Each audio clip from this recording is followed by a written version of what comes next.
તો રાજકોટ ભાજપમાં આંતરિક જૂથવાદ વકર્યો છે। રાજ્યસભાના સાંસદ રામ મોકરિયાની વધુ એક પોસ્ટ સામે આવી છે। સોશિયલ મીડિયા પોસ્ટથી વિરોધીઓ પર નિશાન સાધ્યું છે। મોકરિયાએ રાજકોટ શહેર ભાજપના નેતાઓ પર નિશાન સાધ્યાની ચર્ચા છે। ગુજરાતના તમામ સાંસદો સાથેનો ફોટો રામ મોકરિયાએ કર્યો શેર। પ્રદેશ ભાજપ અધ્યક્ષ સી.આર. પાટીલ અને કેન્દ્રીય મંત્રી મનસુખ માંડવિયા વચ્ચે રામભાઈ મોકરિયાની આ તસવીર ઘણું બધું કહી જાય છે। રામ મોકરિયાએ ગ્રુપમાં શેર કરેલી તસવીરોથી ચર્ચાઓ જાગી છે। सांसद राम मोकरियाए हाल तो से हारना वाला मत समझना, आज हवा तेरी है, कल तूफान हमारा होगा અને હાથી ચલે બાજર, કુત્તે ભોંકે હજાર જેવી પોસ્ટ તેમની સામે આવી છે।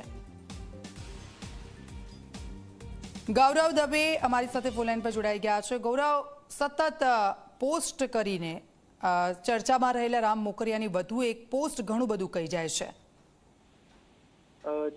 ચોક્કસ જ દીક્ષિતા, રાજ્યસભાના સાંસદ રામ મોકરિયા છે, તેમની જે રીતના આમંત્રણ પત્રિકામાંથી રાજકોટ શહેર ભાજપ દ્વારા જે બાદબાકી કરવામાં આવી અને ત્યાર પછી આંતરિક જૂથવાદ છે તે અત્યારે ચરમસીમા પર પહોંચ્યું છે। રાજ્યસભાના સાંસદ રામ મોકરિયાએ સોશિયલ મીડિયા ઉપર સતત પોસ્ટ છે તે મૂકતા આવે છે અને ખાસ કરીને રાજકોટ શહેર ભાજપના જે નેતાઓ છે તેમના ઉપર નિશાન છે તે સાધતા હોય છે। જે રીતના દિલ્હી ખાતે આજે રામ મોકરિયા છે અને ત્યાં તમામ જે ગુજરાતના સાંસદો છે તેમની સાથેનો તેમને ગઈકાલે ફોટો શેર કર્યો હતો। તેની અંદર પ્રદેશ ભાજપના અધ્યક્ષ સી.આર. પાટીલ અને કેન્દ્રીય મંત્રી મનસુખ માંડવિયાની વચ્ચે રામભાઈ મોકરિયા છે તે ઊભા હોય અને તસવીર ખેંચાવી હોય તે પ્રકારનો તસવીર તેમને શેર કરી હતી।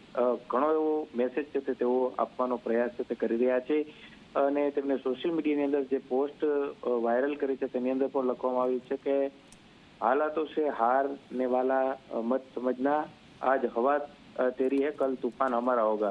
એટલે કે ક્યાંક જે અત્યારે રાજકોટ શહેર ભાજપની અંદર જે લોકો પોતાની મનમાની ચલાવી રહ્યા છે તેને એક સીધો સંદેશો છે તે રામભાઈ મોકરિયા દ્વારા પહોંચાડવાનો પ્રયાસ છે તે કરવામાં આવ્યો છે અને જે ફોટો તેમને શેર કર્યો છે તેની અંદર તેમને તેની નીચે એક શાયરી લખી છે। તેની અંદર તેમને લખ્યું છે કે હાથી ચલે બજાર તો કૂતે ભોગતે હજાર। એટલે કે ક્યાંક જે રાજકોટ શહેર ભાજપના જે નેતાઓ છે તેમને સીધા જ ટાર્ગેટ છે તે રામ મોકરિયા દ્વારા કરવામાં આવ્યા છે। એટલે રાજકોટ શહેર ભાજપની અંદર આંતરિક જૂથવાદ છે તે સતત ચરમસીમા પર જોવા મળી રહ્યો છે। જી બિલકુલ, આભાર ગૌરવ સમગ્ર વિગત બદલ। તો સોશિયલ મીડિયાની આ પોસ્ટ રામ મોકરિયાની ઘણું બધું કહી જાય છે।